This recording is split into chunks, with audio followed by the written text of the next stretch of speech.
Open Bharat देख रहे हैं आप और मैं हूं आपके साथ राही कपूर। भारत पाकिस्तान के बीच में इस समय युद्ध जैसे हालात बने हुए हैं और ओपन भारत आपको विभिन्न बॉर्डर के इलाकों से एलओसी से वो रिपोर्ट्स दिखा रहा है कि यहाँ पर जो लोकल लोग हैं किस तरीके का माहौल है, किस तरीके का जज्बा है। इस समय मैं डिस्ट्रिक्ट पुंछ में मौजूद हूँ और पुंछ का एक सब डिवीज़न है मेंढर और उसके एक एलओसी के इलाके में हूँ।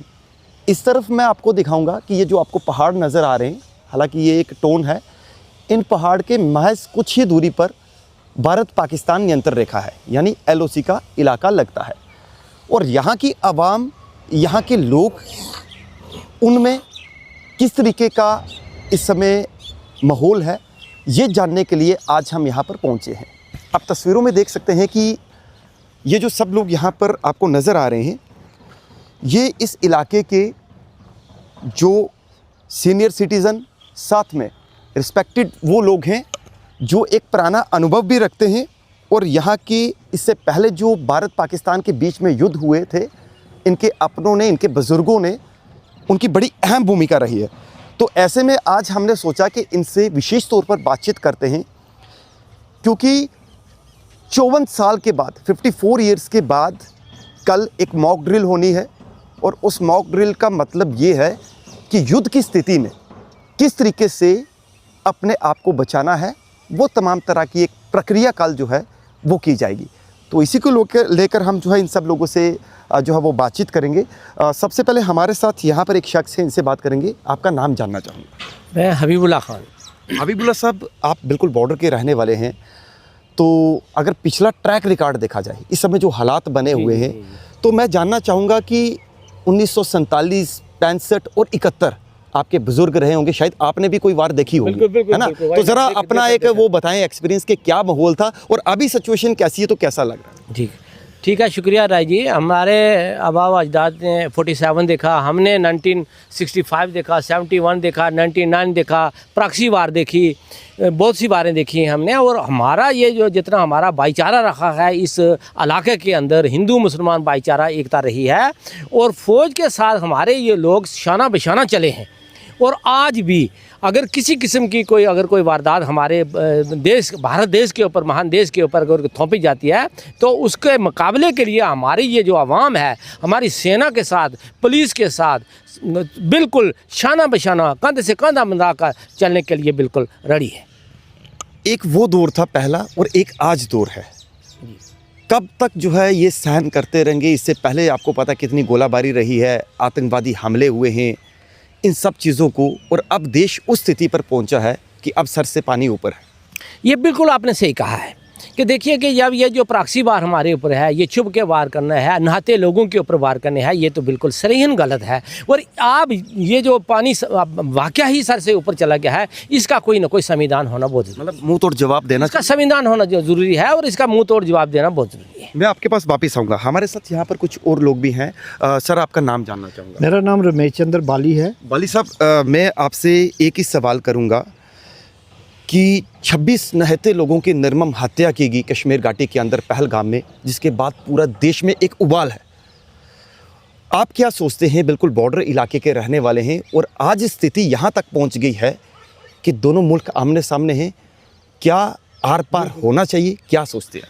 देखो, ये जो पुलवामा वाला जो हुआ है, पहलगाम वाला, ये बहुत गलत हुआ है। इसकी क्या हिंदू मुसलमान सभी हम इसकी निंदा करते हैं। जो लोगों को उन्होंने देखकर, उनका मज़हब पूछकर गोलियां मारी हैं, वो उनकी एक चाल थी कि हिंदू मुसलमान का आपस में लड़ाई झगड़ा हो, लेकिन ऐसा नहीं हुआ और ना ऐसा होगा, क्योंकि ये हिंदुस्तान के चाहे हिंदू हो चाहे मुसलमान हो, बहादुर लोग हैं। ये उनकी चाल को जो है वो समझते हैं। और हमने जो है, हमने तो नहीं देखा है, मैं पेंट में छोटा था, 71 की लड़ाई में भी छोटा देखा। बुजुर्ग बताते होंगे, बुजुर्ग जो थे हमारे, वो बताते थे हमें क्या क्या लड़ाई जब होती थी तो किस तरह से हमने गुजर किया है। लेकिन 71 की जब वार हुई तो हमने देखा है कि ऊपर से यहाँ से जो जहाज़ थे वो जाते थे, पाकिस्तान की तरफ जाते थे, वो हमने देखा है। लेकिन इतनी हमें उस टाइम इतनी नहीं थी नॉलेज। तो आज ये जो है, आज मौका आ गया है, टाइम आ गया है पाकिस्तान को मुंह तोड़ जवाब देना। ये प्रॉक्सी वार जो है, उन्होंने बहुत निहत्थे लोगों, बहुत हिंदुस्तानियों का खून बहाया, चाहे वो हिंदू हो चाहे मुसलमान हो, किसी भी धर्म का, किसी भी धर्म का हो, वो है तो हिंदुस्तानी है।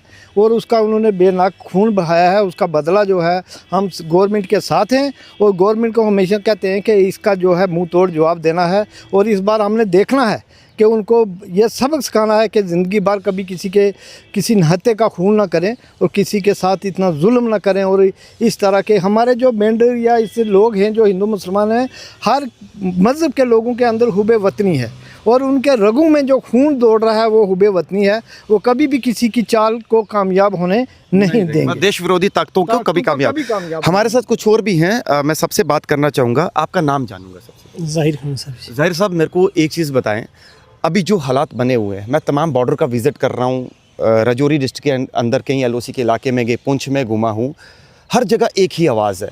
कुछ जगहों पर चल रहा नहीं जी, लोग डरे हुए हैं, लोग बंकरों में हैं। मैंने देखा कि आप लोग सारे यहाँ पर इकट्ठे हैं और कैसे देखते हैं कि अगर खुदा न खास्ता अगर वैसी सिचुएशन आ जाए तो आपका योगदान मतलब किस तरीके से रहेगा अपनी सेना के साथ? मैं आपकी माध्यम चैनल के माध्यम से कहना चाहता हूँ कि हमारे बुज़ुर्गों ने 1947 की लड़ाई भी देखी है, 1965 की लड़ाई भी देखी है और 1931 की लड़ाई भी देखी है। अभी मेरे बुज़ुर्ग ज़िंदा हैं, वो उस टाइम भी फ़ौज के साथ खड़े रहे। तो ये लोग ना तो यहाँ के लोग डरे हुए हैं ना सहमे हुए हैं। लेकिन एक चीज़ मैं कहना चाहता हूँ कि देश को ये देखना है, हमारे देश को ये देखना है कि वो बड़ी जंग जो है उसमें देश सदियों पीछे जाते हैं। उसमें देश को ये देखना है कि जो उन्होंने ये हमारा नुकसान किया है इसका बदला लेना भी ज़रूरी है, लेकिन उस हिसाब से लिया जाए कि जिस हिसाब से हमारा देश जो है ये तरक्की की राह पे है। सदियों पीछे जाने से देश पे भी नज़र रखनी है। वो जो उन्होंने हमारा नुकसान किया है हमें उसका बदला भी लेना है, वो इस हिसाब से लिया जाए ताकि हमारे देश का भी बचाव हो। और जो हमारा ये भाईचारा है, लोग कहते हैं कि नहीं जी यहाँ मुसलमान कम्युनिटी है वो देश के साथ खड़े नहीं हैं। मैं उन्होंने कहा कि यहाँ 80% लोग जो हैं वो हिंदुस्तान देश के साथ नहीं है। ऐसा कहना उनका ये सरासर गलत है। यहाँ हमारे जो लोग हैं ये 1965 में भी, 1971 में भी, 1947 में भी ये अपने कंधों पे अम्युनिशन उठा के बॉर्डर पर जाते रहे। हमने इसका ये मेरे डैडी ने मुझे ये सुनाया था कि ये कंधों पे अम्युनिशन उठा के बॉर्डर पर जाते रहे। और आज भी हमारे जितने भी लोग हैं ये देश के साथ, फौज के साथ कंधे से कंधा मिला के खड़े हैं, चाहते हैं। बिल्कुल, मैं आपके पास वापस आऊँगा। हमारे साथ यहाँ पर कुछ और भी लोग हैं। सर, आपका नाम जानना चाहूँगा। मेरा नाम नसीर चौधरी है। नसीर जी, आप खबरों में भी सुन रहे हैं, सोशल मीडिया का ज़माना है, देख भी रहे हैं, लगातार हालात भी वैसे बने हुए हैं और इस बीच में एक अनाउंस होता है कि मॉक ड्रिल जो है वो किया जाएगा। कल मॉक ड्रिल है, लगभग 200 कुछ डिस्ट्रिक्टों में ये मॉक ड्रिल होना है और मॉक ड्रिल लगभग 54 साल के बाद आ रहा है, 54 साल के बाद। कैसे देखते हैं? थोड़ा सा मैं आपको 22 अप्रैल से शुरू करता हूँ। 22 अप्रैल को जो ये एक सान्या हुआ, हमारी आंखें जो हैं लहू के आंसू टपकने पर मजबूर हो गई जब मैंने एक सीन देखा कि एक जो विनय नरवाल हैं उनकी 6 दिन हुए शादी के। ये जुल्म नहीं है? दुश्मन की मैं आपको बताता हूँ कि इसके पीछे क्या स्ट्रेटजी है। इसके पीछे इसको कहते हैं साइकोलॉजी वॉरफेयर। उसमें यह होता है कि कश्मीर के लोग हैं जो उनने ये सोचा कि ये अब टूरिस्ट की जो आपको तो पता है कि टूरिस्ट की जो है वो संख्या बढ़नी शुरू हो गई, काफ़ी ज़्यादा है। उसके बाद जो कश्मीर की इकनॉमी है जो बूस्ट होगी, लोगों की अटेंशन जो है वो इन कामों में अपने इकनॉमी को स्टेबल करने में डाइवर्ट होगी। उनने सोचा कि जो लोग हैं इनकी अटेंशन कैसे डाइवर्ट की जाए। उन्होंने एक इसको बोलते हैं साइकोलॉजी वॉरफेयर स्ट्रेटजी अपनाई, जिसमें कि लोगों को हम इनको मार कर निहत्थे लोगों को हिंदू मुस्लिम कर दें और ये आपस में लग जाएं, हिंदुस्तान के सीने पे हम जख्म कर दें, आपस में लग जाएं और ताकि आपस में इनके कन्फ्लिक्ट इतने बढ़ जाएं कि ये फर्दर जो है डेवलपमेंट ना कर सकें।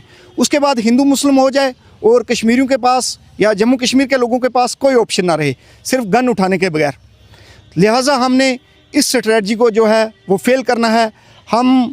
हमने जो आपने कहा कि 47 की हमने जंगें हमारे आबा व अजदाद ने देखी हैं, 71 की देखी है, 62 की पहले देखी है और 99 की तो हमने भी देखी है। इसमें जो हमारे ये लोगों ने मिलकर पुंछ रजौरी हमारा जो हिस्सा है, इस लोगों ने मिलकर, हमारे आबा व अजदाद ने मनीषी ने अपने कंधों पे ढोकर, क्योंकि आज तो रोड्स हैं, उस वक्त रोड्स भी नहीं थी, अपने कंधों में मेरे दादाजी खुद आज भी उतना ही जज्बा है? अगर वैसे हालात बनते हैं तो सब लोग इसी तरीके से सहयोग करेंगे पूरा? मैं कहता हूँ कि जो नई नस्ल है 10 गुना ज़्यादा है उससे जज्बा। काफ़ी जज्बा है। हाँ, हमारा जज्बा 10 टाइम्स ज़्यादा है। हम ये चाहते हैं कि हमारा जो मुल्क है, वो जो मुल्क हमारे, देखो पॉलिटिक्स अपनी जगह है, मुल्क की जहाँ सॉवरेंटी और इंटीग्रिटी का मसला आएगा तो या हम ये भी नहीं चाहते कि दुश्मन हमारी तरफ मैली आंख से देख सके। जहाँ तक मुल्क की सॉवरेंटी और इंटीग्रिटी का मसला है, हम अपनी हुकूमत के साथ हैं, हम अपनी सेना के साथ हैं, हमें जहाँ खड़ा करेंगे हम वहाँ तैयार हैं। कल का जो ये मॉक ड्रिल है, हम ये जो एक अच्छी स्ट्रेटजी है लोगों को अवेयर करना कि अगर वॉर लाइक सिचुएशन बन जाती है उससे कैसे टक्कल करना है, हम बिल्कुल साथ हैं टक्कल करने के लिए, और मुल्क के लिए हम कुछ भी कर गुजरने के लिए तैयार हैं। बहुत बढ़िया। तो हमारे साथ यहाँ पर एक और शख्स है, इनसे भी बात करेंगे। मैं सबसे पहले आपका नाम जानना चाहता हूँ। मैं बलराम शर्मा हूँ मेंढर से। बलराम जी, इस समय जो हालात बने हुए हैं, हमने देखा ये तमाम, देखो कितना एक सुंदर एक गुलदस्ता है कि सब लोग आप एक प्लेटफॉर्म पे खड़े हो। यहाँ पे कोई किसी को हिंदू नहीं समझ रहा है, कोई किसी को मुसलमान नहीं समझ रहा है, और आप एक ऐसे देश के कोने में हो जहाँ पर बिल्कुल आमना सामना है, भारत पाकिस्तान नियंत्रण रेखा है। मेरा आपसे सीधा सवाल है बलराम जी कि हालात आप सब बाखूबी जानते हो, टीवी आप लोग देखते हो, सोशल मीडिया, जिस तरीके से सरकार डिसीज़न लेगी वो सब चीज़ें रहेंगी। तैयारी किस तरीके की है? अगर ऐसी सिचुएशन होती है तो आप किस तरीके से तैयार हैं? राही जी, एक तो सबसे पहले मैं आपको बताऊंगा कि ये जो हम जहाँ पे खड़े हैं ये बिल्कुल पाकिस्तान और हिंदुस्तान की बिल्कुल निरंतर रेखा के ऊपर, मैं यहाँ से पाकिस्तान कोई 2 किलोमीटर दूर है, उससे ज़्यादा नहीं है। लेकिन आपने बात की तैयारी की, तो मैं कहता हूँ कि जो मैन हमारी जंगें 1947 से 1965 की और 1971 की, उसके बाद जो हमारी आर्मी है उसके हाथ जो वो खोल रहे हैं, क्योंकि अगर किसी आदमी को दूसरे ने किसी ने मारना तो उसके हाथ खोलते हैं। ऐसे हमारी इंडियन आर्मी जो वो बड़े अरसे से जो है मजबूर बैठी थी, उनके हाथ खोल रहे हैं कि किसी तरीके से हम पाकिस्तान के अंदर जाएं, और जैसे एक शेर किसी गीदड़ का लहू पीता है ऐसे उनका लहू पिएंगे। यही है, तो ये सुन के हमारे लोगों के दिल और ज़्यादा खोल रहे हैं कि कल की जो मार्क ड्रिल है उसमें पूरा बताएंगे कि जब जंग शुरू होगा तो उसके लिए हमने क्या करना है। आपने ये भी सवाल किया था कि क्या यूथ, और मेरे भाई साहब ने कहा कि बुज़ुर्ग तो बुज़ुर्ग थे, जो आज का हमारा यूथ है उसमें हिंदू मुस्लिम सब एकजुट होकर यहाँ पे बैठे हैं। कोई भी चक्र हो तो वो कहते हैं कि किसी तरीके से ये वार पाकिस्तान के ऊपर हो।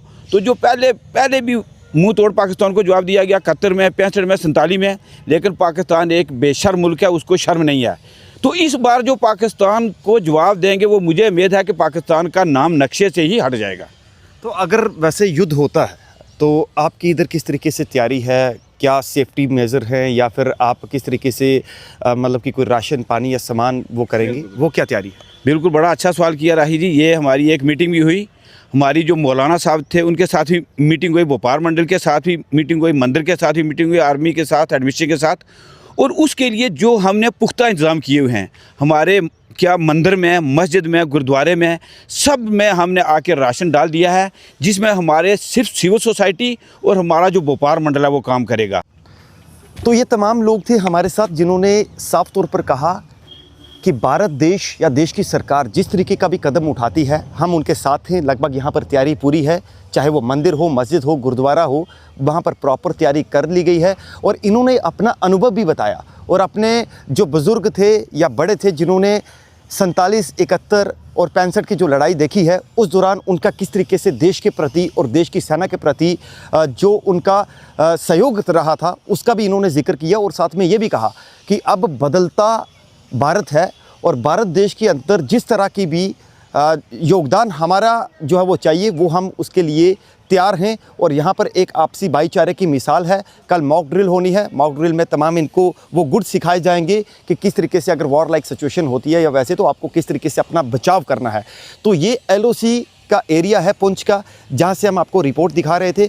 हमारा मकसद केवल इतना है कि आपको सच के सामने और किस तरीके से जज्बात हैं, क्योंकि सोशल मीडिया पर कुछ लोग जो है इस तरीके का नैरेटिव या इस तरीके का जो फैलाते हैं कि एक रिलीजन को अलग अलग तौर पर जो है उसका विभाजन करते हैं, लेकिन मैं आपको LOC से एक ऐसी रिपोर्ट दिखा रहा हूं कि जहां पर सब एक प्लेटफॉर्म पर हैं, बिना मज़्म मिलत और बिना किसी के, चाहे कोई किसी पार्टी का हो या किसी धर्म का हो, सब एक समान है और यहाँ पर राष्ट्रहित के लिए, देश की सेना के लिए ये सर्वोपरि हैं। और ये थी हमारी की आज की रिपोर्ट और आप देखते रहिए ओपन भारत। मुझे और मेरे सहयोगी रजत को दीजिए इजाज़त। नमस्कार।